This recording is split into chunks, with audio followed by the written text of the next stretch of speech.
Radio Rec. It's on air. Bonjour et bienvenue dans Politiquement Incorrect numéro 28 de la saison. C'est un record, jamais nous n'avions fait autant d'émissions en une saison. Merci à vous de nous suivre en tout cas. L'année dernière, nous avions réalisé 27 émissions, donc record cette année. Touche pas à mon église, c'est le gros titre de Valeurs Actuelles de mi-juillet. Les Français disent non à tous ceux qui veulent transformer les églises en mosquées, nous dit la une du magazine. Nous reviendrons sur le contenu de ce dernier article et en débattrons avec nos chroniqueurs. Le 15 mai 2014, le site du magazine publiait déjà Mosquée en France, l'inquiétante invasion. L'Express aussi nous fait parfois quelques titres qui créent l'ambiguïté. Nous y reviendrons. Violer parce que toutes les Françaises sont des putes. Cette phrase fait froid dans le dos, surtout quand l'affirmation vient de violeurs. Laurent Oberton a recensé dans son livre France Orange Mécanique un ensemble de faits divers passés plus ou moins inaperçus. Cela nous amène à nous interroger sur la focalisation des médias sur certains sujets au détriment d'autres. Il y a également des interrogations sur les systèmes judiciaires en France, mais également aux États-Unis, par exemple. Nous en parlerons, voilà, avec Marc. Bonsoir Marc. Bonsoir Nico. Nous en parlerons également avec Maxime. Bonsoir Maxime. Bonsoir. Et avec Hugo. Bonsoir à tous. Bonsoir Hugo.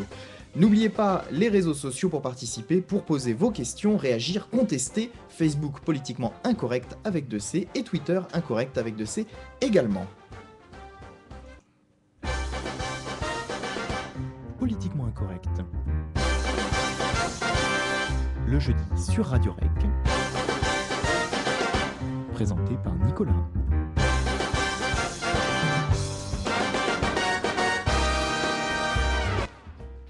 Et c'est la dernière de la saison, messieurs. J'espère que vous êtes en forme pour les derniers débats de cette saison de Politiquement Incorrect. Et on va débuter donc avec des sujets classiques. Enfin, en tout cas, le premier est un peu classique. Nous parlons religion ce soir, mais voilà, comme d'habitude, un débat qui risque d'être animé. Et Hugo, donc, on revient sur cette affaire. C'est cet article de Valeurs Actuelles qui nous a mis la puce à l'oreille. Alors, on voudrait transformer des églises en mosquées. Alors oui, plus qu'un article, c'est une tribune, un appel qui est publié dans Valeurs Actuelles, un journal que l'on connaît pour ses positions tranchées, journal de droite, d'extrême droite, en tout cas qui relaie cette semaine l'appel publié par Denis Tillinac, un auteur proche de Nicolas Sarkozy, et qui veut donc sauver, c'est le terme qu'il utilise, les églises qui seraient prises d'assaut par les musulmans. C'est l'idée qu'il y a parce que le 15 juin dernier, c'était...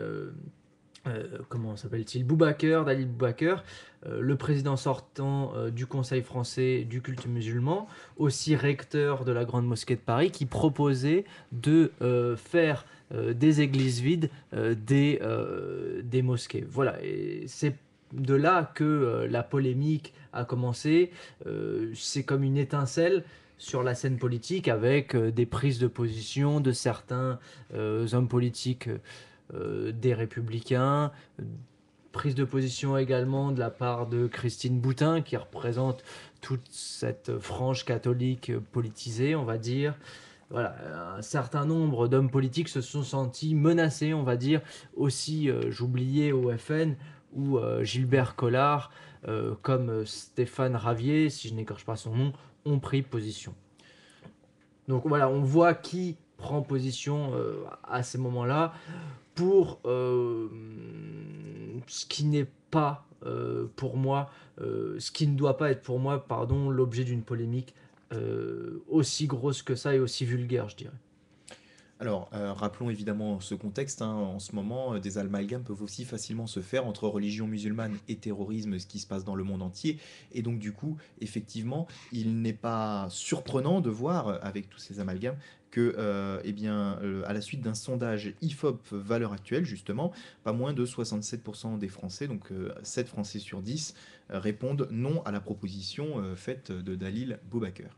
Oui, et pourquoi? Parce qu'on leur présente peut-être la proposition sous la forme de cette chronique, de cette tribune plus exactement, qui, j'aimerais le souligner, est signée par des personnes assez douteuse, on dira. Nicolas Sarkozy, Éric Zemmour notamment, Philippe de Villiers ou Yvan Rioufol qui est chroniqueur au Figaro, qui ont une position, je dirais, proche de l'amalgame sur les musulmans, qui n'ont aucune tolérance, aucune connaissance, j'en ai bien peur, et qui du coup relaient cette série d'amalgames qui font que oui, un certain nombre de Français rejettent cette transformation qui est pour moi, j'irai directement à l'essentiel, qui est pour moi intéressante, voire nécessaire. Il faut savoir, et je pense que Valeurs Actuelles ne l'a pas précisé, que cela s'est fait pour la première fois en 1981. Donc l'idée ne date pas d'hier déjà. 81, ça se passait dans le Tarn. Une église a été transformée en mosquée. Il y en a 4 comme ça en France. C'est assez peu, mais nécessaire. Pourquoi? Parce qu'il y a en France 11,5 millions de catholiques qui se déclarent catholiques, mais bien peu sont pratiquants, évidemment, et il y a 2,5 millions de musulmans. Tous ne sont pas pratiquants également. Et il y a un déficit, je veux dire, un décalage dans le nombre de lieux de culte entre l'un et l'autre. Pour les catholiques, il y a une église pour 255 religieux, et pour les musulmans, il y en a un pour 840. Donc vous voyez le décalage, et ceci ne prend évidemment pas en compte la surface, parce que quand l'on voit les infrastructures qui sont proposées comme lieu de culte pour les musulmans, avec beaucoup de préfabriqués, de petite taille, on l'a vu, la polémique autour des prières de rue notamment, il y a un vrai manque à, pour les pratiquants et pour les musulmans pratiquants plus précisément. Et ce manque, il faut le pallier par des infrastructures et, si l'on peut, des infrastructures de qualité. Alors merci Hugo pour ces éléments de contexte et à la fois une prise de position. Je vais évidemment passer la parole à Marc et Maxime qui sont présents également ce soir. Marc, quand on entend Hugo dire qu'on peut reconvertir aujourd'hui des lieux de culte catholiques, des églises, en lieux de culte musulmans, est-ce que c'est une idée qui peut faire son chemin? Selon moi, non. Mais ce qui m'a un petit peu oui, interpellé dans ce qu'a présenté Hugo, c'est dire la présentation de Valeurs Actuelles, c'est faite par des personnalités qui sont un peu douteuses, sinon un peu tranchées dans leur prise de position. Moi, ce qui m'intéresse, c'est de savoir si. Je m'en fiche, en fait, de savoir de qui est l'article. Je Alors, préfère une idée fausse de quelqu'un comme je préfère une idée vraie de quelqu'un qui peut avoir des prises de position comme Zemmour ou autre qu'une idée fausse de quelqu'un qui peut paraître sans position tranchée. Donc pour moi c'est un faux débat de présenter ça comme ça. Ce qui compte, j'ai ce pas qui dit compte, tout à fait si tu as ceci. dit tranché, tu dis c'est souligné, c'est une tribune faite en partie par des gens et appuyée par des gens qui sont de milieux assez tranchés, sinon réac, sinon de droite, sinon d'extrême droite, si je te suis un petit peu. Non mais c'est Non, vrai. je dis simplement qu'elle est portée Oui. par des gens qui ont une vision biaisée, notamment Éric Zemmour, le premier du nom, À quel niveau? au sujet des musulmans. Il a une espèce de focale absolue et presque maladif sur les musulmans.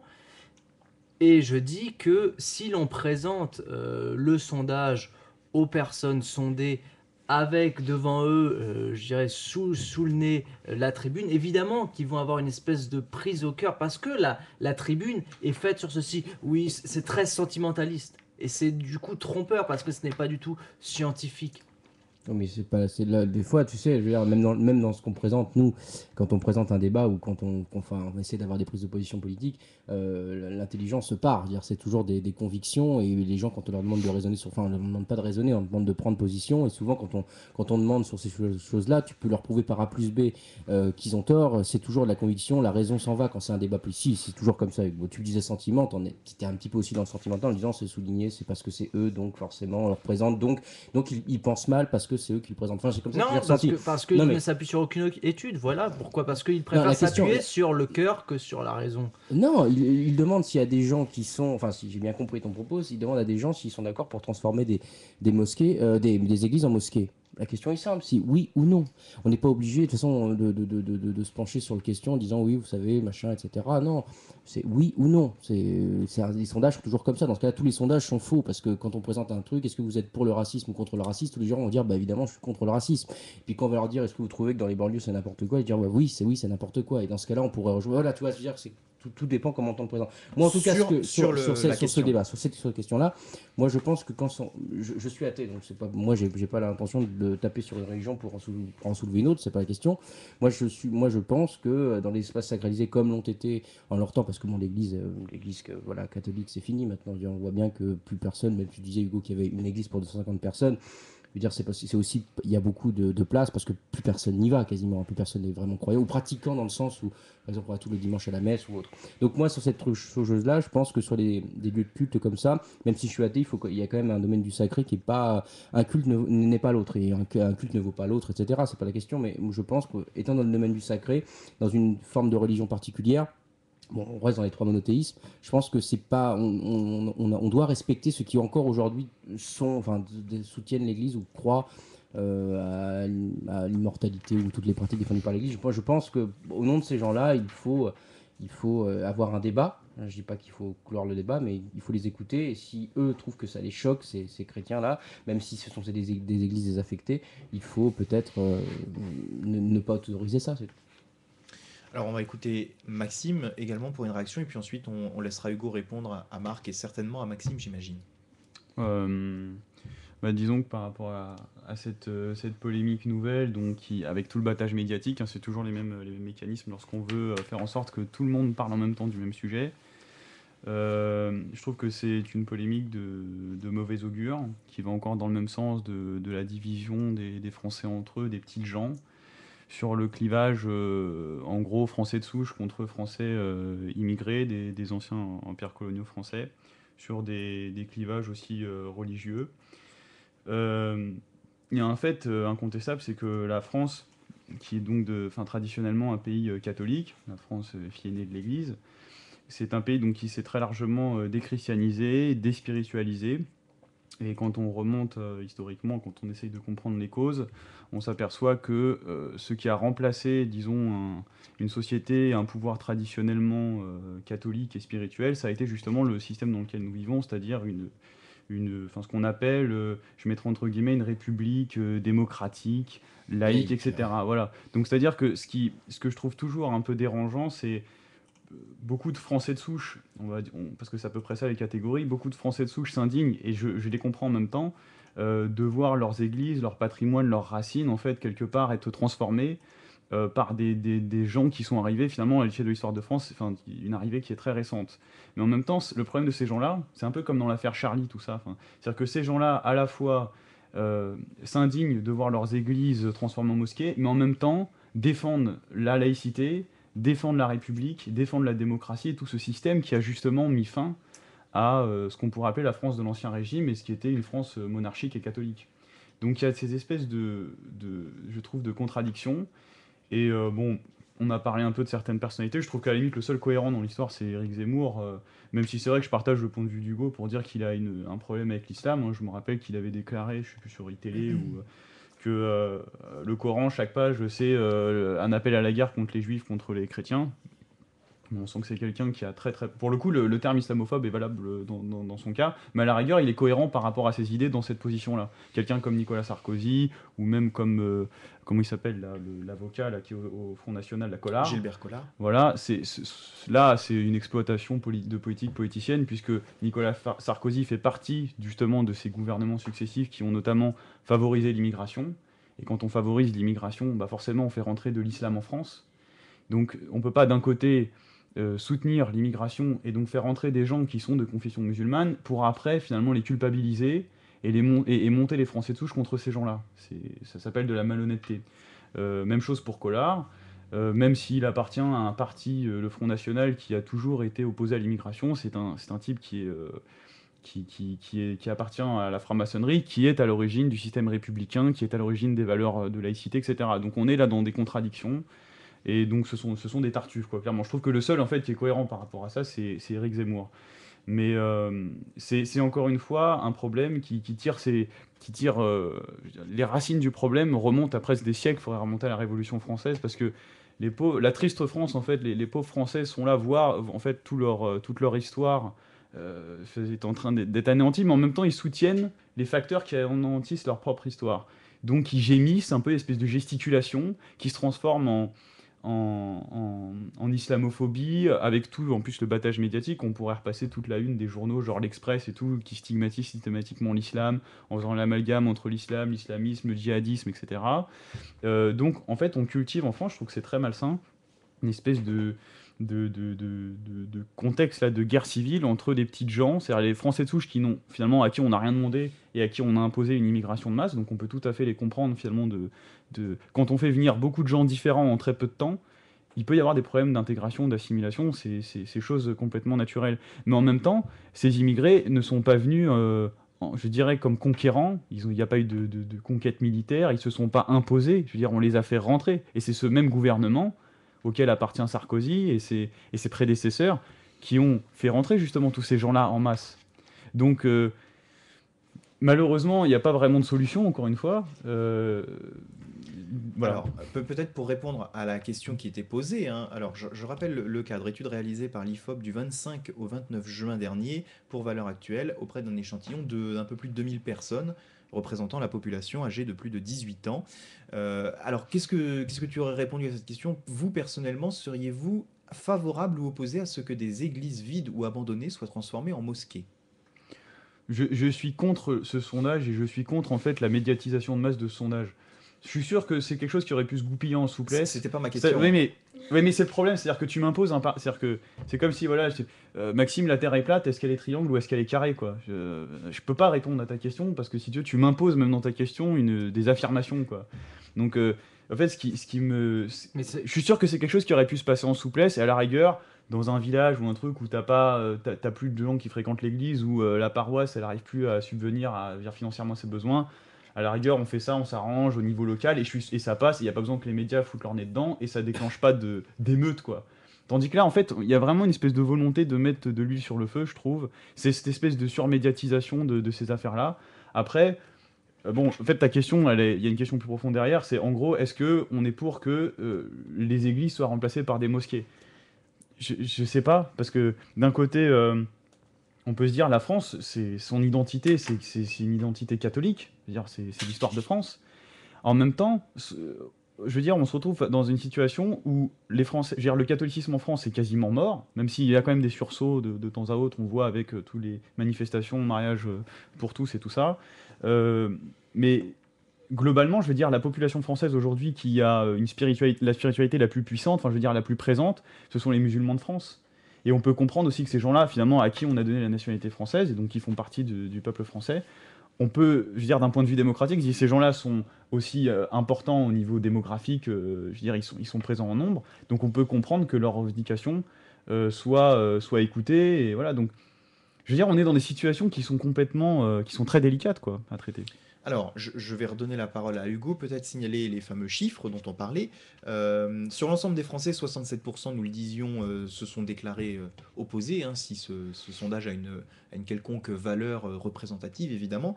72% des catholiques, 58% des PS, mais là où c'est marrant, c'est que quand on compare les catholiques avec les sympathisants républicains, du parti Les Républicains, les Républicains, 81% sont opposés, alors que les catholiques, 72% seulement, j'ai envie de dire. Donc c'est assez rigolo de faire ce comparatif.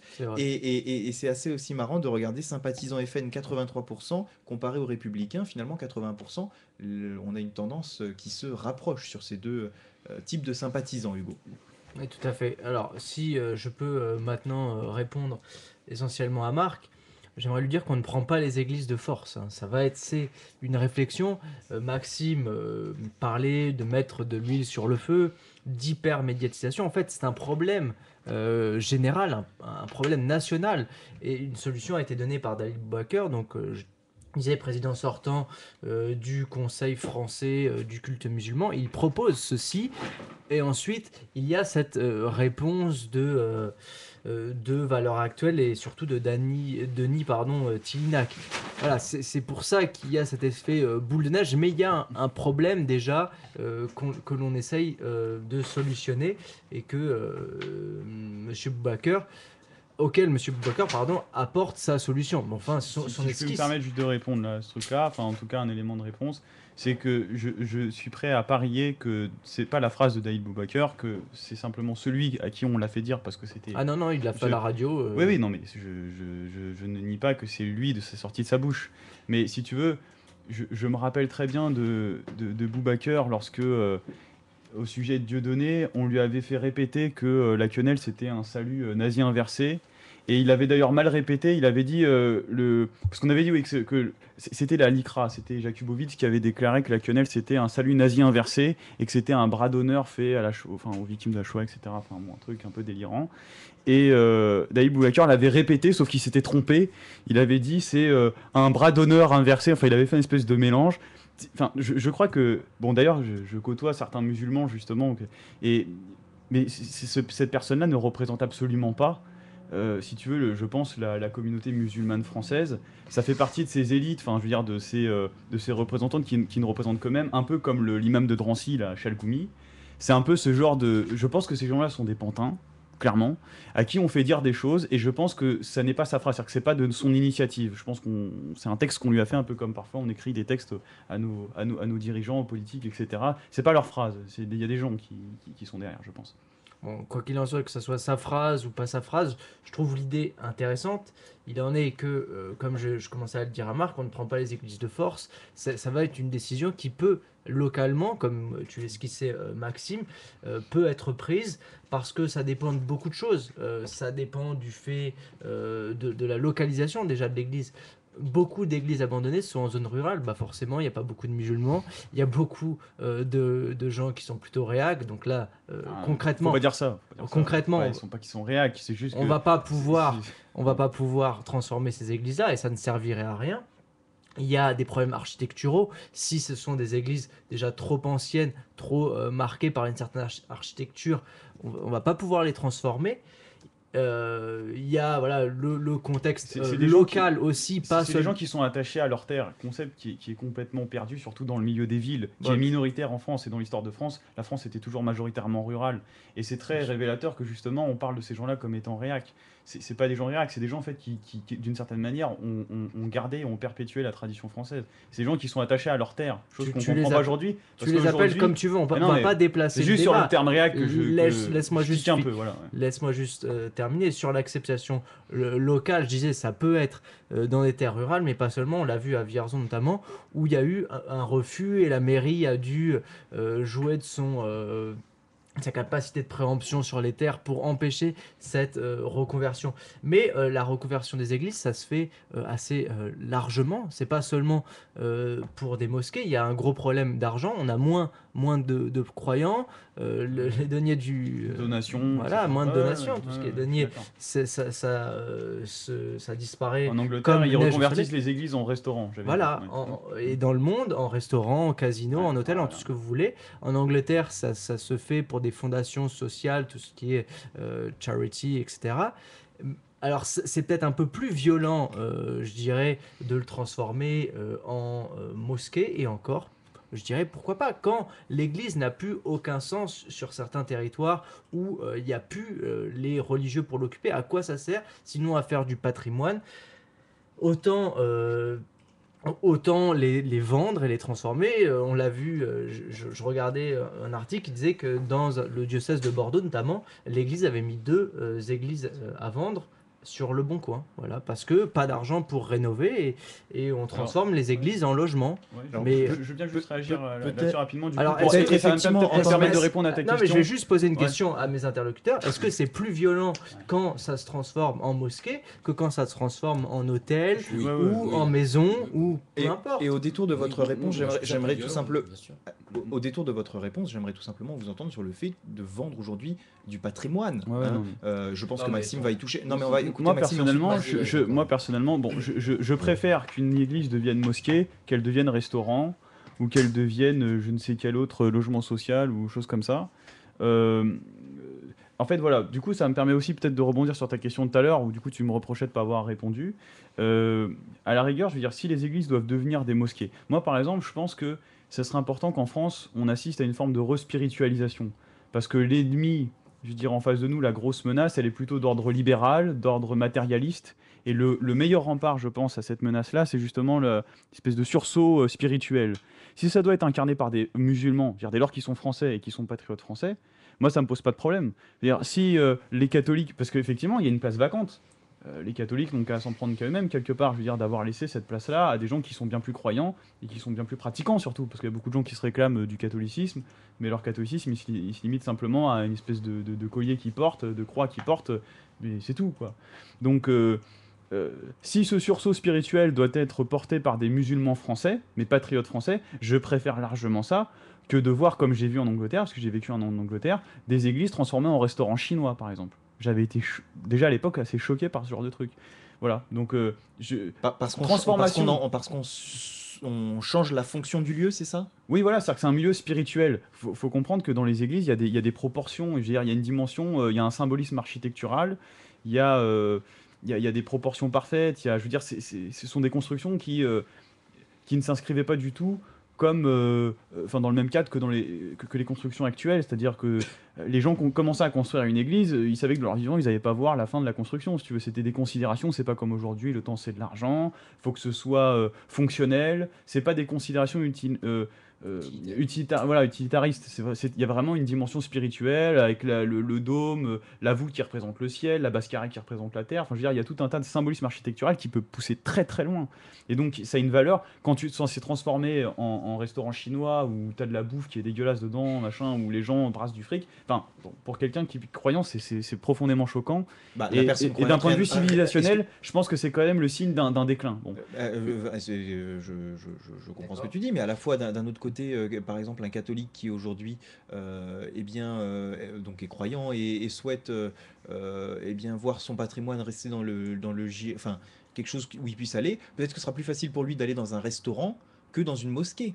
Et donc finalement, est-ce que finalement il pourra pas continuer à faire son tourisme? Je pense que si ce catholique-là, c'est mon avis, ça n'engage que moi, mais si ce catholique-là préfère visiter une église transformée en restaurant, temple de l'argent,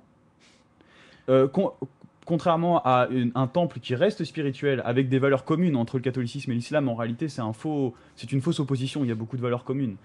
Je pense qu'un catholique, il préférera mettre les pieds dans une église devenue mosquée que dans une église devenue restaurant ou H&M ou je sais pas quoi. Enfin, ça me paraît évident.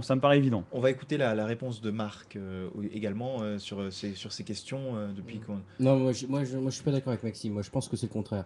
Parce que bon, quel rapport entre Jésus et Mahomet? Bon, on va pas faire d'un côté il y a un prophète, d'un côté c'est le fils de Dieu. Enfin, il y a quand même déjà. Mahomet c'est le suivant, c'est tout. Mais Non. il respecte Jésus. Non, mais je suis d'accord avec toi qu'il y a un côté de spiritualité derrière tout ça. Mais ce qui choque aujourd'hui, tu vois le sondage. Bon, j'aime pas trop les sondages, mais là on va prendre les chiffres. Quand tu vois que ces gens-là, ça les choque, c'est parce que également, je suis d'accord avec toi, qui est derrière cette question de transformer des églises en mosquées, la question de l'immigration, la question de l'intégration qui fonctionne pas, la question de les Arabes foutent la merde, c'est là aussi ça qui, à mon avis, motive le non. Je suis d'accord avec toi. Il y a beaucoup de propagande anti-musulmane. Oui, je pense que les gens sont beaucoup victimes de cette propagande. Je veux dire que, à mon avis, sont minoritaires ceux qui pensent la question que la question. C'est-à-dire, est-ce que vous êtes d'accord au niveau de la spiritualité? Non. À mon avis, une bonne partie, si ce n'est la grande majorité, pense en fonction de l'immigration, en fonction des Arabes dominent. Ils vont, c'est n'importe quoi, ils ne respectent pas où on est. À Rome fait comme les Romains, ils ne respectent pas ça. Bref, bon, je pense que le débat est déplacé. C'est pour ça que le sondage, j'aime pas trop ça. Après, moi je pense que que ce soit les trois monothéismes, donc c'est déjà des monothéismes, donc ils sont quelque chose en commun, déjà, évidemment. Mais je pense que les histoires étant différentes, les façons de croire et les façons de réciter. Les cultures. Oui, les façons de culture sont tellement différentes que je pense que ça a plus choqué. Après, je sais pas, justement, ça serait intéressant là d'avoir un vrai débat, d'avoir un vrai sondage qui essaierait de poser la question sur laquelle on n'est pas d'accord avec Maxime, de savoir si est-ce que ça choquerait plus que ce soit un restaurant ou une mosquée. Ça serait intéressant de savoir ça. Je pense qu'aujourd'hui, l'ennemi, c'est-à-dire qu'il pourrait y avoir un front de la foi entre des catholiques et des musulmans. D'ailleurs, on l'a vu Oui. sur des questions du mariage pour tous, notamment. C'est-à-dire qu'on a des rassemblements, alliances oui, possibles, c'est-à-dire en dehors de certaines divergences théologiques. On peut s'accorder, c'est-à-dire qu'il y a quand même des valeurs communes, des valeurs notamment familiales, de hiérarchie, des valeurs qui combattent le consumérisme. Je veux dire, Après, voilà. la religion, c'est un rempart au consumérisme. C'est d'ailleurs, à mon avis, pas un hasard si on a attaqué, si justement les puissances libérales sont prises aux religions, à ce qu'on appelle l'autel, parce que justement, c'était un rempart à l'idéologie libérale et marchande. Je pense que ça l'était. Là, je pense Ça que l'est plus. c'est ça l'ennemi Mm. premier aujourd'hui, à travers l'Union européenne, à travers le marché transatlantique, etc., qui transforme les nations dans des grands centres commerciaux. Les catholiques et les musulmans, qui seraient patriotes français, aujourd'hui auraient tout intérêt à monter une espèce de front de la foi contre cette folie libérale. Mais Donc, si jamais on voit demain un restaurant à la place d'une église, mais c'est ce qui risque de se produire malheureusement à cause justement de toute cette propagande anti-musulmane, c'est que demain, ces gens qui d'ailleurs se disent catholiques, mais qui n'en sont que de... Enfin bon, ils se collent l'étiquette catholique, je veux dire par exemple les républicains, enfin je veux dire qui suivent Nicolas Sarkozy. Enfin, Je vois à peu près, je fais des généralités, mais je vois à peu près le profil, quoi. Le parti Les Républicains ne se revendique pas non, Non, plus mais catholique. il hein. copie, il singe le Front National sur un certain nombre de valeurs qu'on dit de droite ou d'extrême droite, notamment de patriotisme, de nationalisme, de défense de la chrétienté occidentale, etc. Et Nicolas Sarkozy s'est toujours fait un malin plaisir à singer le Front National sur ces questions-là. Il est censé incarner la morale, alors que c'est un criminel, et qui d'ailleurs... comme je le rappelais tout à l'heure, je crois qu'il n'y a pas eu le mandat où il y a le plus d'immigration, je crois que c'était sous le mandat Sarkozy. Donc c'est là que je dis, les gens qui suivent Nicolas Sarkozy et qui pensent défendre la France catholique à travers Nicolas Sarkozy se fourvoient complètement. Ça a été le plus grand ami des puissances libérales, Nicolas Sarkozy. Voilà, tu nous rappelles que la politique ne peut pas toujours résoudre tous les problèmes. Marc, là, pour continuer ton propos peut-être. Je suis d'accord avec. Enfin, je pense qu'il y a un problème de temporalité. Je pense que le temple dans l'antilibéralisme, l'Église, bon, à une certaine période, d'accord. Aujourd'hui, c'est plus le cas. Quand on voit les études qui sont faites sur justement les richesses du Vatican, les richesses de l'Église, etc., on voit bien qu'il y a un problème derrière. C'est-à-dire qu'on veut bien, je veux bien qu'on derrière la foi on cache, enfin la foi cache beaucoup de choses, mais quand on voit tout ce que l'Église ramasse et ce qu'elle ne donne pas, je veux dire, les trésors du Vatican, c'est pas qu'une idée reçue non plus. C'est-à-dire que si vraiment l'Église voulait avoir son rôle, c'est-à-dire d'aider, etc., son prochain, comme bon, même si la phrase est détournée pour diverses raisons, j'en vois à divers bouquins de Solaire sur cette question-là. Mais quand on voit tous ces trucs-là, c'est-à-dire que elle aussi, elle est dans un milieu où elle garde son fric, elle a ses trésors, etc. Et puis elle nous dit aimez-vous les uns les autres, aidez son prochain, etc. Et il y a des trésors au Vatican qui sont cachés, qui ne servent pas et qui ne servent que le Vatican. Donc moi, je veux dire, si on prend comme libéraliste le monde de faire de l'argent, gagner de l'argent et réserver son argent pour soi-même, pour son usage personnel, et quand je dis personnel, ça peut être un groupe, hein, ça peut pas évidemment individuel au sens d'une personne, moi je vois qu'il y a un vrai problème là. C'est-à-dire que moi quand je vois quand on regarde les périodes historiques, je suis d'accord avec ça. Avant la Révolution, d'accord, peut-être. Je suis d'accord avec toi. Je suis d'accord avec toi. À la Révolution, ça n'a fait n'importe. Les prêtres jureurs, Oui. on les obligeait à jurer fidélité à la Constitution. Je veux dire, Oui. c'est-à-dire que quand on parle du clergé, effectivement, on peut parler du clergé. Alors, est-ce qu'on parle du clergé qui suit le Concile de Trente, c'est-à-dire juste après la révolte protestante? Est-ce qu'on parle du clergé avant la Révolution française ou après la Révolution française? Parce que clairement, en fait, ce qu'on appelle l'Église, ça a muté au travers des siècles. Faire le procès de l'Église, je veux dire, je veux pas idéaliser l'Église et dire qu'elle n'a aucun défaut. Bon, il y a beaucoup de travaux aussi là-dessus. Tu parlais de Solers, moi je peux te parler de Marion Sigaud, qui a beaucoup essayé de réhabiliter l'Église, on va dire, en fait, en essayant de... Il y a beaucoup de procès qu'on fait à l'Église qui sont faux. Bon, par exemple, la chasse aux sorcières, l'Inquisition, certains événements comme le Chevalier de la Barre, etc. Bon, enfin, elle essaye de décortiquer tous ces événements-là pour dire, en fait, non seulement l'Église n'était pas responsable, mais elle a même essayé de les défendre. Enfin, bon. Et après, bon, c'est sûr qu'on pourra toujours me parler des croisades, on pourra toujours me parler de tout un tas de choses pour essayer, je dirais, de décrédibiliser l'Église. Je suis moi-même pas forcément, je me réclame pas je me dis pas catholique. Simplement, j'essaye d'être pragmatique et je pense qu'une société peut prospérer dès lors qu'elle est stable. C'est-à-dire qu'une civilisation peut prospérer dès lors qu'elle est stable.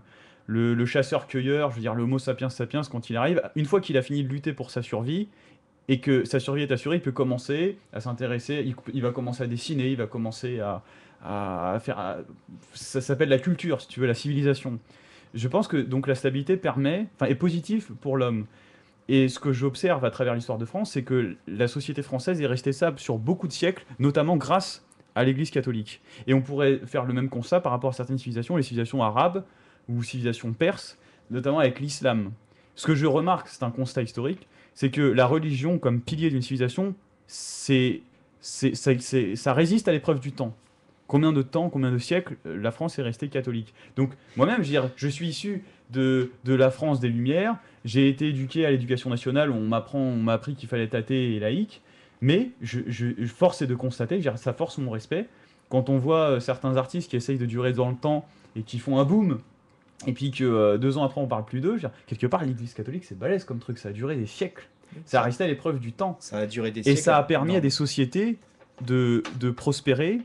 Je pense que ça force le respect. Je veux dire, au moins, ça force le respect. Il y a Donc, quand même une histoire avant l'Église catholique, ne l'oublions pas. oui, il y a ce qu'on appelle l'époque païenne. D'ailleurs, ce serait intéressant de s'intéresser aussi à cette époque païenne et savoir l'histoire des esclaves et la place des femmes aussi dans les sociétés. Mais bon, Non, on va pas Mais le Tu faire vois, ce soir. mais tu vois, Maxime, mais- moi, je voudrais juste dire quelque chose. Ouais. Tu dis oui, je suis d'accord avec toi sur la longévité, 4e siècle, Constantin, hop, religion officielle, et on arrive jusqu'à aujourd'hui où c'est en carrément déclin. Mais moi, je pense que ce que l'Église a fait et qui a permis à l'Église à une civilisation de perdurer, mais là qui est en chute, on le voit très bien, c'est pas tant l'Église, c'est plutôt ce qu'a dit l'Église, c'est-à-dire rester un petit peu communautaire. C'est-à-dire que depuis la Réforme, depuis la Révolution française, Révolution industrielle, les guerres mondiales, on est devenu individualiste quelque part. mais oui, mais justement. Et voilà. C'est- Mais je veux c'est- dire, est-ce que sans l'Église, est-ce qu'on peut rester aujourd'hui Justement, communautaire ça sans l'Église? parachève un peu ce que j'expliquais tout à l'heure. C'est-à-dire que à partir du moment où l'Église était au centre de la société, ça a permis une certaine stabilité. Et d'ailleurs, ça a permis à la France de rayonner dans le monde. Dès lors qu'il y a eu la Révolution française, qu'est-ce qui a suivi après la Révolution française? Et je veux dire, ça a laissé place à un monde dans lequel on vit encore aujourd'hui. On voit que la stabilité n'est plus. On voit qu'on vit dans des époques qui bougent en permanence, qui évoluent. On n'arrive pas justement à prendre racine. C'est-à-dire qu'il y a une espèce de quête de sens global, même au niveau des individus, qui finalement compense ce qu'on appelle confessionnal par la psychanalyse, vont chercher dans des doctrines asiatiques une espèce de bien-être à travers le bouddhisme, etc. Alors qu'en fait, j'ai l'impression que les gens cherchent à compenser finalement ce manque-là à travers des choses un peu exotiques, qui génèrent d'ailleurs pas mal de business. Voilà, c'est juste ce constat que je fais, je me dis finalement, quand l'Église catholique était là, la France se portait quand même relativement bien et elle a permis de prospérer. À partir du moment où il y a la Révolution française, qu'on a coupé la tête du roi, qu'on a instauré ce qu'on appelle la République, ça a donné le travail des enfants, ça a donné le travail dans les mines, ça a mis fin aux corporations, donc à tous ces ouvriers qui travaillaient, qui construisaient les églises, etc. Ça a amené finalement des gouvernements qui ont été de plus en plus traîtres à la nation, et ça a donné les guerres mondiales. C'est-à-dire les plus grands massacres, on peut me parler des croisades, etc., mais en termes de nombre de morts, etc., parlons des guerres mondiales, parlons du communisme, qui sont aussi des... Enfin, je veux dire, des guerres datées. les guerres mondiales, c'est en grande partie lié aussi à la modernisation que ça a fait autant de victimes. Hein. Ce n'est pas.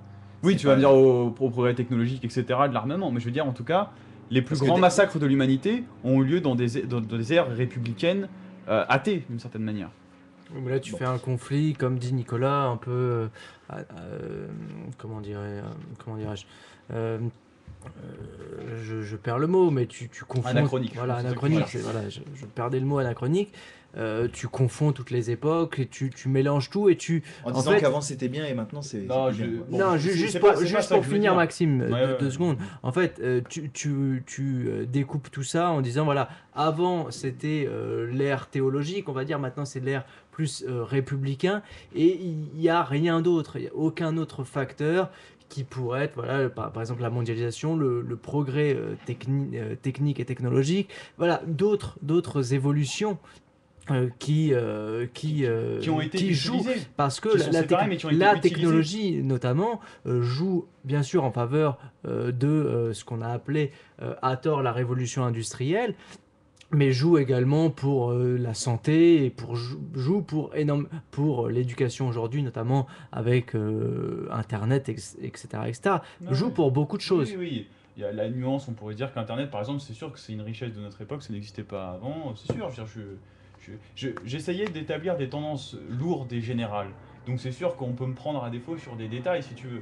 C'est sûr qu'il n'y aurait pas eu autant de morts s'il n'y avait pas eu les progrès technologiques, etc. Mais c'est-à-dire qu'il faut toujours dissocier deux choses. La révolution industrielle et tous les progrès technologiques n'auraient pas eu le même impact dans un monde, je pense, sacré.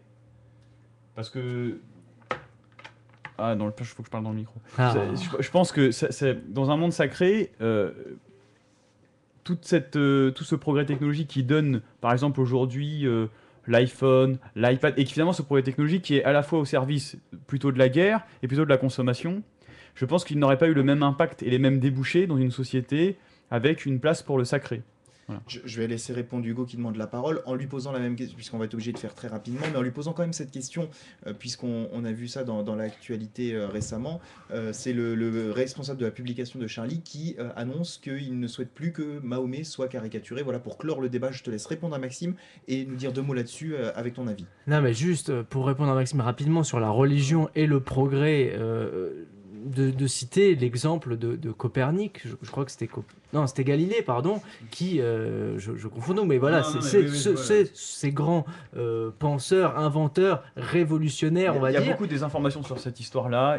Il a été condamné à mort, si je ne dis pas de bêtises, par l'Église. Il faut écouter là-dessus l'abbé Laffitte qui en parle très bien. Je veux dire, je me rappelle plus exactement bien de l'histoire, mais j'avais lu là-dessus sur justement le procès de Galilée que c'était pas exactement ça. C'était pas ce qu'on croit. Comme on n'aura pas le temps, d'opposer la religion à la science. Je pense que comme on n'aura pas le temps de toute façon d'expliquer à l'auditeur ce qu'est ce procès. J'essaierai de remettre ça sur le site. On renvoie effectivement pendant les vacances. Maxime va nous faire un petit article sur Facebook sur le site. On renvoie évidemment nos auditeurs à la personne que tu as citée, à Wikipédia pour les gens qui veulent savoir le minimum. Et voilà. Le minimum syndical évidemment. Pour répondre à ta question, oui, il y a cette question avec Charlie Hebdo où à la fois Riss, le nouveau patron de la publication, et Luz qui ont déclaré qu'ils ne dessineront plus Mahomet. On a déjà discuté au cours de plusieurs émissions de cette question du sacré, du droit de blasphème, du droit de la liberté d'expression, pardon. Je maintiendrai mon propos de dire que c'est assez dommage finalement d'en arriver là. C'est vraiment l'ère de la terreur finalement, la terreur qui a réussi. Les attentats notamment de la semaine du 7 janvier qui ont porté leurs fruits puisque Charlie ou une partie de son effectif et son chef, Riss en l'occurrence, abdique. Donc voilà, on abandonne. Je ne vais pas évidemment les condamner. Ils ont vécu une horreur. Riss a été blessé. Ils ont perdent par forfait quelque part. Ils n'ont pas trop le choix. Voilà, c'est en quelque sorte cela. Mais ça reste assez terrible, je dirais, pour la liberté d'expression. Marc ou Maxime, est-ce que vous avez une réaction par rapport à cette information ou pas ? Sur Charlie Hebdo, sans revenir sur Charlie Hebdo. T'inquiète, ça va être court. Disons que je suis pas pour. Merci Maxime. Moi je suis pas. Attends, j'ai quand même pas fini. Laisse-moi finir la phrase. Je suis pour la liberté d'expression. Donc qui s'arrête. Enfin bon, après ils font ce qu'ils veulent, mais je suis pas pour les interdire de quoi que ce soit. Après, ce qui me pose problème, c'est le deux poids deux mesures. C'est-à-dire que d'un côté, on va défendre la liberté d'expression de certains et condamner les autres pour leurs propos, pour leurs positions.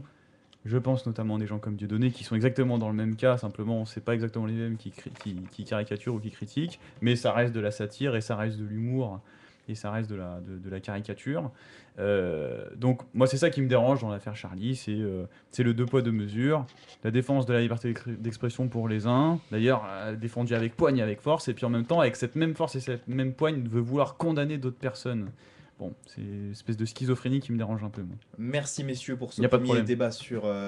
mais merci à Maxime d'avoir fait court sur la laïcité et les religions. On se retrouve tout de suite. Suivez-nous sur radio-rec.fr. Retrouvez-nous sur Facebook et Twitter. Partagez l'émission sur YouTube. Apparemment, on a un jingle dans cette émission maintenant. Alors déjà qu'on n'a pas assez de temps pour parler, il faut un jingle. Eh bien oui, mais c'est de la promo, Maxime. La promo, c'est important. Effectivement, c'était pour signaler à nos auditeurs. Le marketing. Voilà. On va se mettre à parler anglais. Alors, on va Pour, peut-être. pour signaler à nos auditeurs qu'on va changer de sujet, oui, Hugo. Ah d'accord. On va peut-être apprendre après 4 ans les règles de la radio à Maxime, je sais pas, Mais non, mais j'ai toujours une espèce d'espoir qui émerge en moi. C'est en de bonne voie, on va lui faire des cours pendant l'été.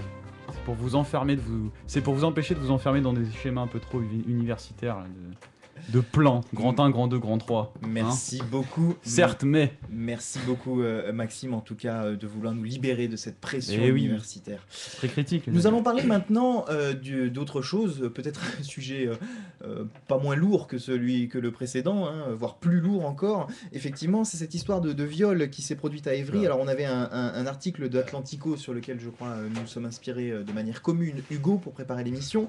La France Orange Mécanique à Évry, violée parce que toutes les Françaises sont des putes. Est-ce que tu veux nous en dire plus sur cette histoire et puis effectivement sur ce que cela suscite en termes peut-être de rapport aux médias, en termes de traitement de l'information? On sait qu'il y avait eu ce livre, je n'ai pas noté l'auteur. Du Laurent livre. Oberton. Laurent Oberton, Oui. voilà, France Orange Mm. Mécanique. Donc voilà, un petit peu tout cela. Et puis, si vraiment on a le temps, mais ça m'étonnerait, on pourrait parler effectivement du système judiciaire derrière tout ça. Alors, on va essayer. Alors, comme tout à l'heure, je vais essayer d'introduire l'affaire et Oui, l'article. l'affaire, l'affaire, attention, ouais. hein, parce qu'on est sur un sujet sensible. Alors, on va éviter les blagues douteuses. Des messieurs, blagues de très merci. mauvais goût. Mais ça serait mieux. Oui, 2 affaires en fait finalement consécutives. Celui-ci traite de la dernière qui a eu lieu cette année, il y a de ça quelques semaines. À Évry, c'était au parc Coquibus, voilà un parc proche d'une des stations de RER d'Évry où une jeune fille de 20 ans s'est fait violer par un homme avec 2 complices. Et cela fait suite à une affaire similaire donc en 2014 où là c'était une jeune fille de 18 ans qui se faisait violer par 4 personnes, 4 mineurs âgés de 13 à 17 ans. Les premiers, alors ceux de 2014 ont été arrêtés, confondus par leur ADN, comme quoi la technologie fait des miracles, et également par... Elle a permis à ces gens-là de regarder des films de cul aussi. Bah, aussi, ça peut inspirer, c'est toute la question. Arrêtés également Alors, par on les saura- caméras. On va pas résoudre le problème ce soir de savoir s'il y avait plus de viols avant ou maintenant. Je vous rassure tout de suite. Merci Nicolas. Non, mais c'est, enfin voilà. Et de savoir enfin que ceux de l'affaire de 2015 n'ont toujours pas été arrêtés, il me semble, et donc courent toujours. Sur la médiatisation, on s'est appuyé de manière commune avec Nicolas sur l'article, il disait d'Atlantico. Atlantico, c'est un peu un pendant un peu plus libéral de Valeurs Actuelles. Article signé Pierre Lazareff.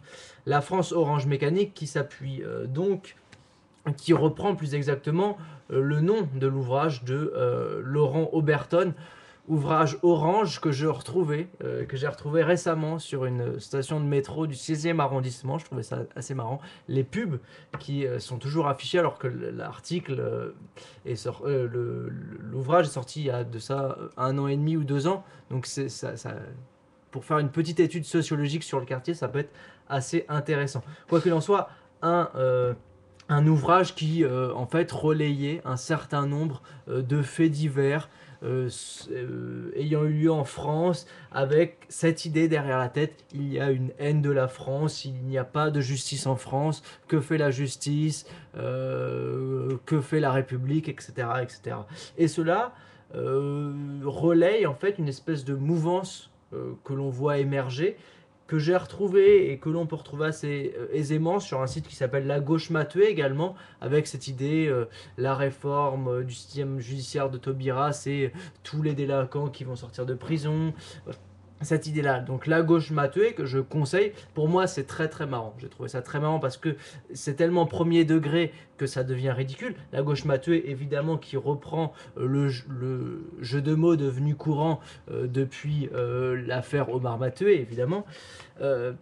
L'affaire de Omar Haddad, encore une affaire sanglante et sordide. Sordide parce que, je me permets de l'introduire dès maintenant, à minima 75 000 femmes sont violées en France par an, donc ça fait un certain nombre, sachant que 10% seulement portent plainte. Très peu portent plainte Pourquoi? Parce que des procédures sont trop longues, elles sont parfois humiliantes. On a beaucoup de témoignages de femmes qui disent bah je vais à la police, on me croit pas, on me traite, on va jusqu'à me traiter de pute, etc. Pardon pour le mot, mais voilà, on va me traiter de tous les noms. Il y a un certain nombre de tests inévitables à passer. Il y a voilà une procédure judiciaire qui prend du temps, qui demande du Des courage. années, hein, disons-le, hein, c'est pas quelques semaines, hein, du temps, c'est des années. Ce sont Mhm. des années. Évidemment. Et puis il y a également la peur des représailles, parce que beaucoup ne se rendent pas compte que la plupart des violeurs, ce n'est pas le cas dans notre affaire, mais c'est le cas dans beaucoup d'affaires, beaucoup de violeurs sont des proches, des gens que l'on peut rencontrer au jour le jour, et également bah, des parents, voilà, Et des notamment quand on prend le risque que la personne qui a violé, en l'occurrence, ne fasse pas de prison ou en fasse très peu et qu'elle se retrouve très rapidement dans la nature. Oui, évidemment, mais j'aimerais juste, avant que l'on parle des peines et de l'affaire en elle-même, préciser les peines qui sont encourues par les violeurs, si ça peut en décourager certains et qui nous écoutent. J'espère ne pas avoir de violeurs qui nous écoutent quand même. C'est 15 ans de réclusion criminelle, le viol à minima, 5 ans d'emprisonnement et 75 000 euros d'amende pour des agressions sexuelles, sachant que beaucoup de viols sont, on va dire, rétrogradés à l'échelon agression sexuelle, malheureusement pour les victimes. Et il y a évidemment des circonstances atténuantes, je disais, quand vous êtes ascendant de la victime, quand vous êtes aussi son partenaire, donc dans le cadre d'un mariage ou d'un Pacs, quand vous mutilez votre victime, quand vous la violez parce que son orientation sexuelle ne vous plaît pas, quand vous la violez sous l'emprise de drogue ou d'alcool, ou même Ce sous... sont des circonstances atténuantes, tu as dit. Je ne suis aggravantes, pas persuadé. aggravantes. Merci. Aggravantes. Parce que je Ah, je non, commençais à me dire que ça peut être gentil avec eux. Quand t'as bu un coup. Ah ouais, c'est pas ta faute, c'est la faute de la bière. Aggravante. Ouais, et puis évidemment, j'oubliais le dernier, du coup, ce sont les armes, évidemment, si vous menacez, comme ça a été le cas à Évry, d'un couteau ou de quelconque autre arme, cela représente une circonstance aggravante, je le précise, donc les peines peuvent être plus lourdes. Dernière chose, si c'est un viol collectif, comme c'est le cas à Évry, évidemment, là, vous n'arrangez pas votre cas de criminel. Hein. Alors, merci pour Question, pour qui ce a envie de violer cadrage. maintenant Non, c'est pas ça. Non, non. C'est pas ça? Messieurs, je vais vous demander évidemment de réagir à ces informations, peut-être un petit peu plus sur le volet judiciaire et sur l'information en elle-même, moins sur, je dirais, la criminalisation, la peur, la crainte, etc., dont on a déjà parlé dans d'autres émissions de Politiquement Incorrect en disant, je reprends certainement ce que pense Maxime, que la société est de plus en plus violente, ce que tendrait à démontrer cet article. On va peut-être pas étudier ce volet-là, on n'a pas suffisamment de temps et on l'a déjà fait, mais plus se concentrer effectivement sur le volet peut-être un peu judiciaire, un petit peu voilà, sur ces affaires de viol qui peuvent ressortir dans la presse. Et sur leur couverture, je crois que l'article précise que la couverture n'est pas toujours la même pour les faits divers, que parfois il y en a certains qui passent totalement à côté, alors qu'ils mériteraient peut-être d'être montrés pour éviter que cela se reproduise. À côté de ça, il y a d'autres informations qui circulent plus facilement. Hugo. Oui, parce que l'article en fait s'appuie sur le fait que quand ce ne sont pas quand ce sont voilà, Ce ne sont pas. quand ce sont en fait, quand ce sont Marc, quand ce sont hein. Quand ce sont, ouais. Voilà, quand ce sont comme la ville, quand Comme ce la sont feuille. des étrangers ou des fils, des enfants d'immigrés, pardon, qui sont les agresseurs, on a tendance à minimiser. Et donc, l'article se positionne de l'autre côté et dit voilà, il faut les pointer du doigt, etc. etc. Marc. Pardon. C'était quoi la question? Qu'en penser, c'est ça? Pour ou que contre le penses-tu viol, alors Pour ou contre le viol? Un moment de réflexion, s'il vous plaît, je vais aller réfléchir. Non, mais tu parlais du volet judiciaire. Oui, je justement. pense que c'est ce qui peut effectivement. Tu parlais du volet c'est- judiciaire. Bon, Hugo a rappelé les peines, les circonstances aggravantes, etc. Moi, bon, Hugo va sourire parce qu'il sait ce que je pense et il va se dire, on est reparti là, c'est le point Goblin pour Marc. Moi, je pense que de toute façon, pour ce qui est du meurtre ou du viol avec récidive, il faut amener à la peine de mort. Je veux dire, je suis peut-être un peu radical, bon, pour moi, le meurtre, bon, forcément, hein, on n'a plus de vie après, mais pour une femme ou un homme d'ailleurs qui s'est fait violer, sa vie est pendant une bonne période détruite. Et moi, je pars du constat très simple, en fait, pour légitimer ce que je dis. On est dans une société où on a des règles, où on a une espèce de contrat social qui nous permet plus ou moins de vivre bien ou en harmonie ou sans sortir le soir et risquer de se manger une balle dans la tête, je sais pas. Voilà, comment résume un petit peu. Moi, des gens qui ne sont, alors pour diverses raisons, ça peut être des raisons d'alcool, ça peut être des raisons psychiques, le mec est fou, donc il va violer quelqu'un. Moi, ces gens qui ne sont pas capables de vivre en société, pour moi, alors soit on les dégage, on les fout trou, donc pas dans la mer, donc ça sera encore plus terrible. Oui. Ou alors, voilà, ce que je voulais dire, c'est C'est fini le temps où l'Australie notamment était Voilà. un grand pénitencier. voilà, on va arrêter ces trucs-là. Donc moi, je pense qu'ils ne sont pas capables de vivre pour diverses raisons, hein. Donc ils ne respectent pas les règles de notre société ou du contrat social dans lequel on vit. Pour moi, il faut les tuer, c'est tout. Il faut, La prison n'est pas un acte, Non, notamment pour les non, violeurs, non, parce j'entends. qu'on voit très bien Hugo dit 15 ans. Qu'est-ce qui nous prouve que Jusqu'à 13 ans même. 13 ans même, ouais. Non, mais entre la prison 13 ans et. Je parle avec récidive, Nicolas. Oui, oui, non, mais. J'entends ce que j'ai dit, mais- avec récidive. Oui, non, mais j'entends. Mais entre la prison 13 ans et la peine de mort, n'y a-t-il pas la prison à perpétuité Non, parce- avec des Non. peines de Mais sûreté les qui perpétuités, permettent de. personne, aucune prison ne fait quasiment à un détenu sa peine de perpétuité. Non, mais je n'ai pas dit le les contraire. les Marc, prisons sont Marc, pleines, il à faut les partir du vider, on moment, a besoin de à place. partir du moment où tu cherches le monde idéal, entre guillemets, Je dans cherche ta pas le monde réflexion, idéal. dans ta réflexion, en tout cas, tu cherches la peine idéale, ne peut-on pas considérer que, au lieu de faire sortir les gens de prison plus tôt, on les laisse en prison? Je veux dire, Mais alors- avant de proposer la peine de mort. Alors, non, oui, mais moi je partais du constat, et tu as raison de le préciser, je partais du constat qu'à chaque fois, personne ne fait perpète. Voilà. Donc On a une décision ma judiciaire. question sur le système judiciaire, c'était D'accord, comment, alors- enfin, ne peut-on pas simplement l'accélérer? Est-ce qu'à un moment il n'y a pas des moyens à mettre pour l'accélérer et faire en sorte que les peines soient rendues dans un délai raisonnable de maximum un Je an, suis d'accord. hein, qu'une investigation ne puisse pas durer plus d'un an? Non, mais je suis d'accord avec toi. Je veux dire que si on fait la perpétuité et que la perpétuité se tient, quand il y a récidive, hein, je précise pour le meurtre ou le viol, je pense que bon, ça peut se tenir. Mais personne ne fait perpète parce que les prisons coûtent cher. Et et arrêtons il faut- de mettre des Jérôme Kerviel en prison aussi. à Mais un bien moment. sûr, mais moi je considère que tous ceux qui font des fraudes fiscales ou autres, ou même voilà, comment on appelle ça, ceux qui travaillent dans les bourses, les traders, qui font qui arrivent à ramasser du million et qui spéculent, etc. Faut arrêter, ce ne sont pas des criminels. Bon, ils font du fric, hein, on l'a dans le derche, mais bon, qu'est-ce que vous voulez qu'on dise? C'est comme ça. Qui recommencera de toute façon.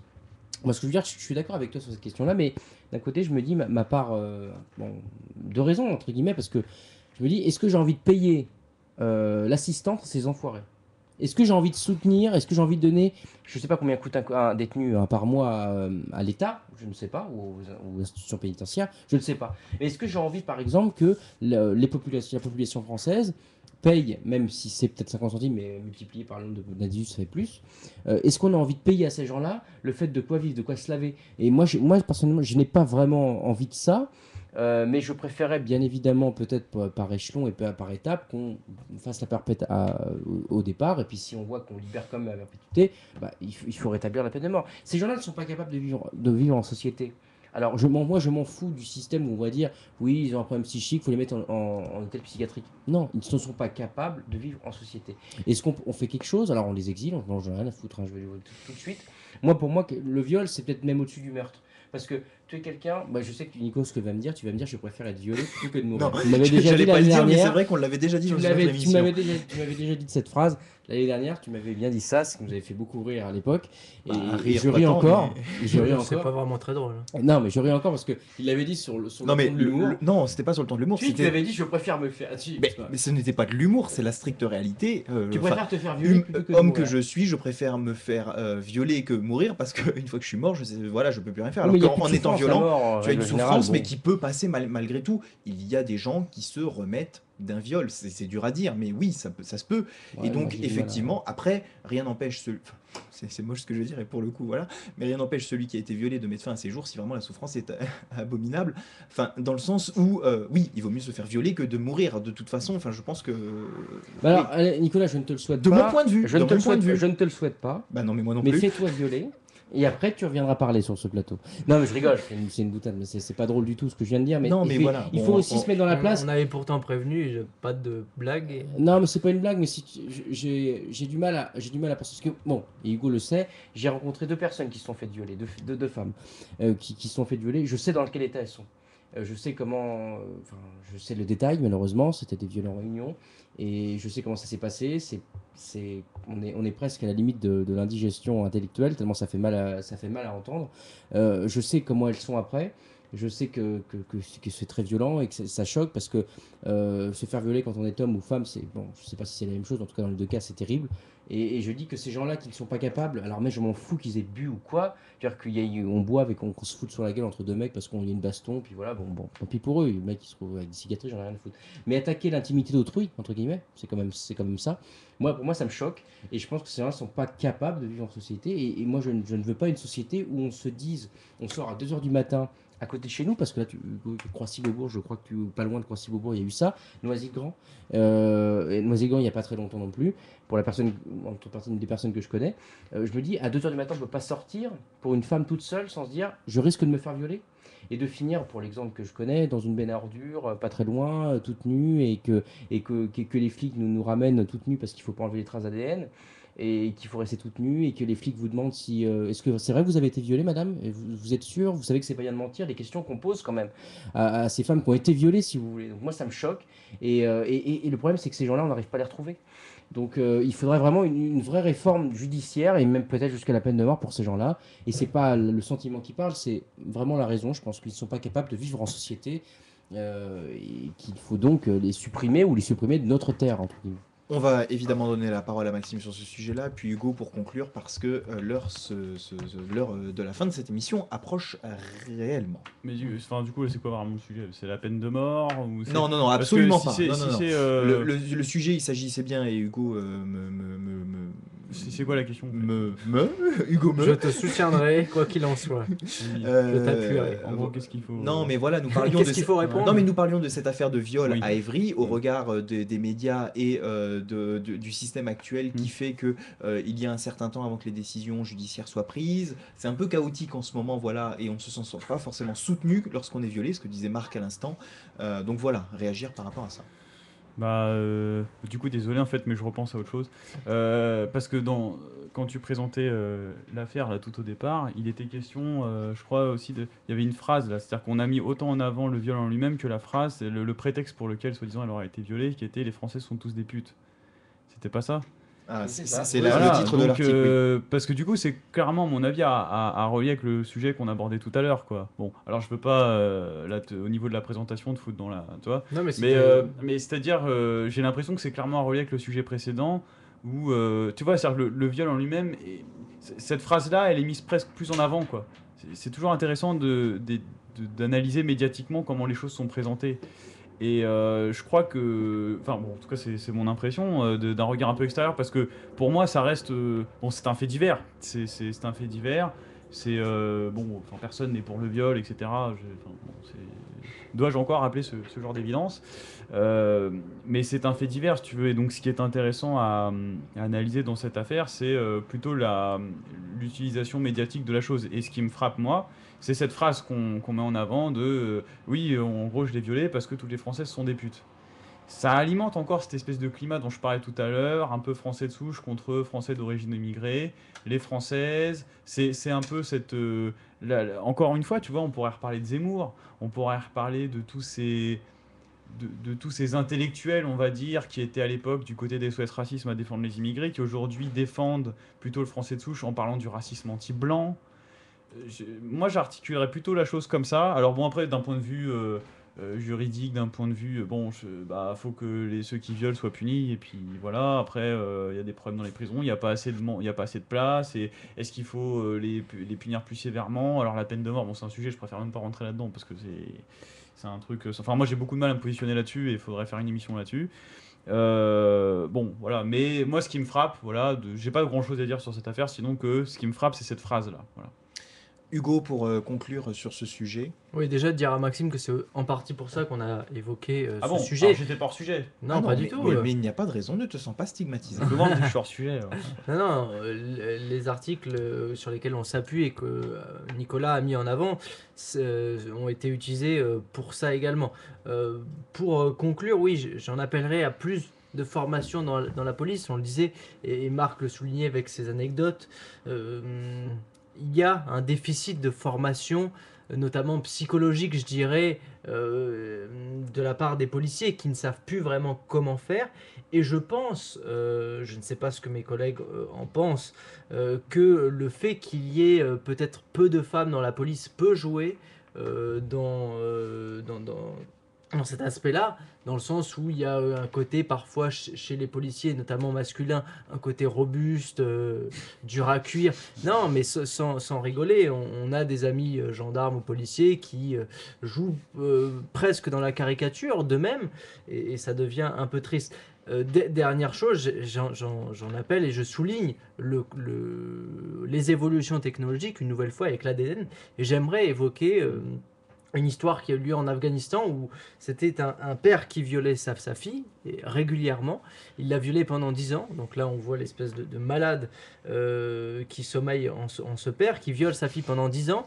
Sa fille avorte, enceinte, avorte, enceinte, jusqu'au jour où elle garde l'enfant pour porter plainte contre son père et à travers l'ADN de son enfant faire tomber son père. Et voilà, je trouve que l'ADN joue tristement mais merveilleusement bien son rôle, c'est-à-dire faire tomber des criminels, des malades mentaux finalement, parce que violer, pour moi, je serais aussi direct que Marc, être un violeur, c'est vraiment une abomination sans nom, mais être violeur de sa propre fille, être violeur d'enfant, quoi qu'il en soit, c'est la plus perfide et la plus terrible des abominations. Ouais. Alors sur la technologie, parce que c'était un peu le sujet de tout à l'heure aussi, bon je l'ai dit rapidement tout à l'heure, mais là je vais le dire de manière un peu plus développée, c'est la technologie qui effectivement permet de coincer les criminels plus facilement, notamment grâce à l'ADN. C'est aussi cette technologie qui a permis aussi de démocratiser un truc qui s'appelle le porno. Je parlais aussi tout à l'heure, parce que je pense vraiment que les deux sujets peuvent être liés, de la déspiritualisation des sociétés, de la désacralisation de l'homme et donc aussi de la femme, et donc de percevoir la femme comme un objet. Alors c'est marrant, non, pardon, mais c'est étonnant l'expérience, l'anecdote que racontait Marc, où finalement la fille, après avoir été consommée d'une certaine manière, a été jetée à la poubelle. C'est ce que j'ai remarqué dans ton histoire. Ça fait très consommation finalement, pure et simple, c'est-à-dire qu'avec la désacralisation du corps, de la femme, de l'être humain, quoi, d'une certaine manière.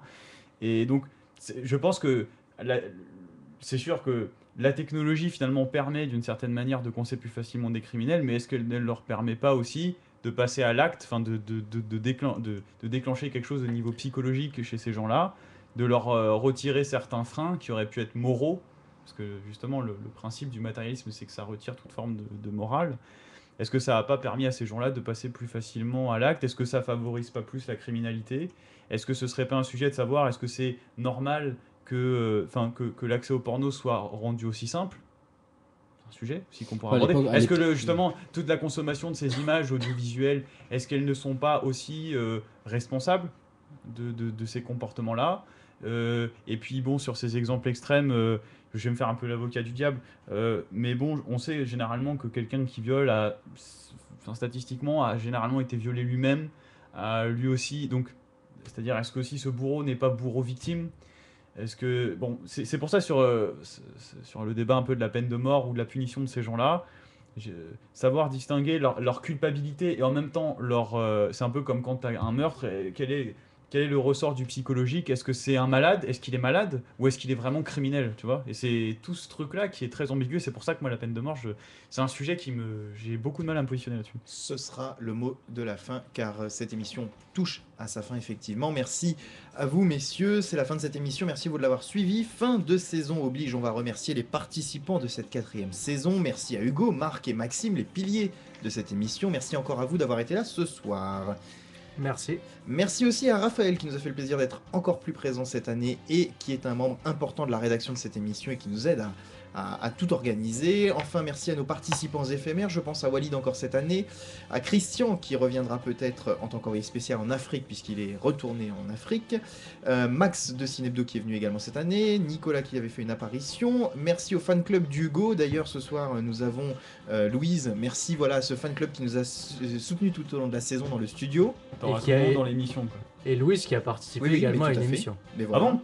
Oui, j'étais pas là. Qui a fait une intervention spontanée. De manière générale, merci à tous ceux qui contribuent à nos réflexions tout au long de l'année et vous pouvez commencer ou continuer tout au long de l'été sur Facebook, Twitter et par mail politique @radio-rec.fr. Très bel été, bonnes vacances si vous en avez, ou bon courage sinon. J'espère qu'on se retrouvera à la rentrée et à bientôt. Bonsoir. Suivez-nous sur radio-rec.fr. Retrouvez-nous sur Facebook et Twitter. Partagez l'émission sur YouTube.